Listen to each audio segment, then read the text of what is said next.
నీటి మాట. నీటి మాట లోపల హనుమంతుడికి సంఖ్యలు ఉంటాయట. ఏమో మరి ఎక్కడున్నాయో ఏమో తెలుసుకుందాం మిత్రము. దేశవ్యాప్తంగా వందల సంఖ్యలో హనుమాన్ ఆలయాలు ఉంటే అన్నింట్లోకి భిన్నంగా కనిపిస్తుందంట. అదేది అంటే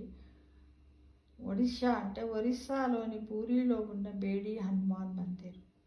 ఈ ఆలయంలో స్వామిని సంఖ్యలతో బంధించి ఉంచుతారు. బేడి అంటే సంఖ్యలు అని అర్థం. ఈ శ్రీక్షేత్రములోని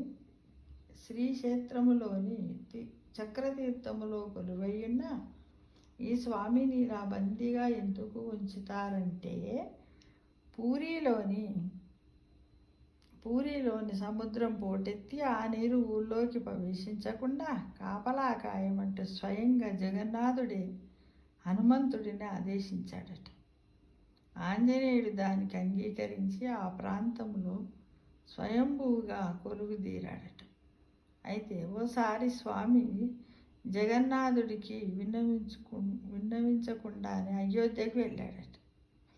ఆ సమయంలో పూరి పట్టణంలోనికి సముద్రం నీరు వచ్చిందట.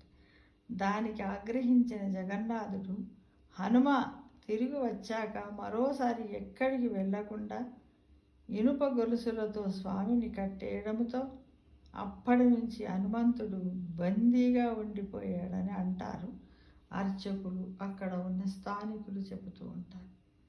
ఆ తర్వాత ఎప్పుడు సముద్రపు నీరు ఊళ్ళోకి ప్రవేశించను లేదట. ఒక చేతిలో గద, మరో చేతిలో లడ్డుతో దర్శనమిచ్చే ఈ బేడి హనుమాన్ జయంతి, శ్రీరామనవమి సందర్భంగా విశేషమైన పూజలు నిర్వహిస్తారట. ఇక్కడికి వచ్చే భక్తులు ఆలయ గోడలపై ఇతర దేవతామూర్తులను కూడా దర్శించుకోవచ్చునంట. ఈ విధంగా ఇక్కడ హనుమంతుడికి సంఖ్యలు ఉంటాయట మిత్రము.